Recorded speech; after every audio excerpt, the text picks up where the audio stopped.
I come from the United States, where everybody is taught that democracy, comes from the founding fathers who created the Declaration of Independence, Constitution. And, the amazing thing is if you actually look at the Declaration of Independence, the Constitution, it doesn't say anything about America being a democracy. No one ever talks about this. And if you look at it, and you figure out why, you read the original documents, you realize that actually those guys hated democracy. They said so all the time. I actually saw the opening speech of the Constitutional Convention, where the people gathered together to create the American Constitution. And the first speech is by Governor of Virginia. He says, "We've got a real problem in this country. There's a real danger of democracy breaking out. There's democratic elements in a lot of the local constitutions. We got to do something about this. What are we going to do to prevent democracy? We need to create a federal system, so forth and so on." So the entire constitutional project is an attempt explicitly to suppress democracy. Now, what do they mean by democracy?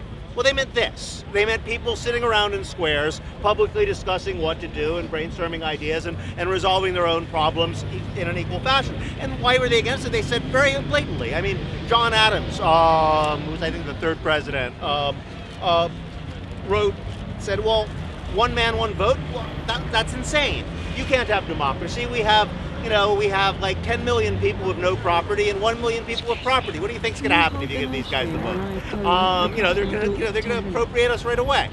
So they made very clear that there's no way you can have real democracy if you have vast inequalities of wealth without people actually undoing the inequalities of wealth.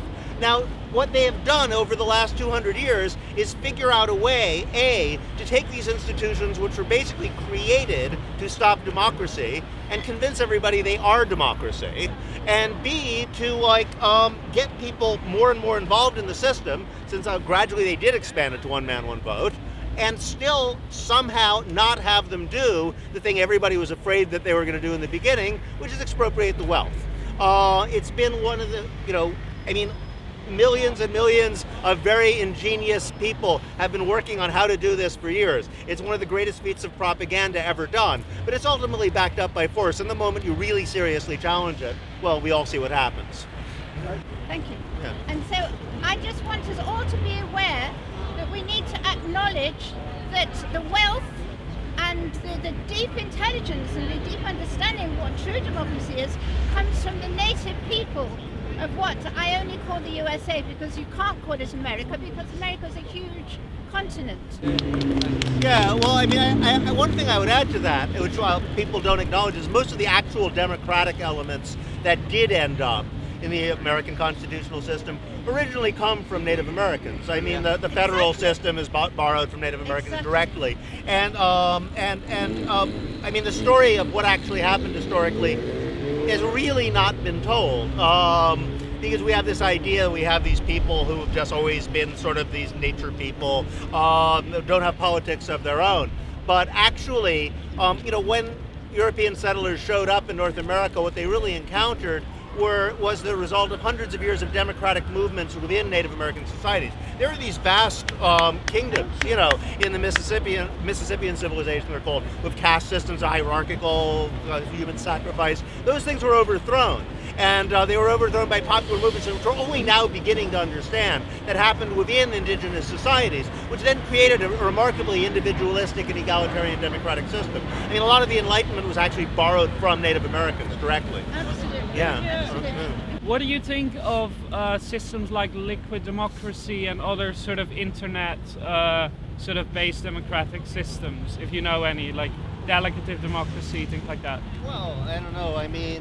Should I answer your direct answer? Yeah. Okay. In this case, don't have much of a direct answer. I haven't really studied them.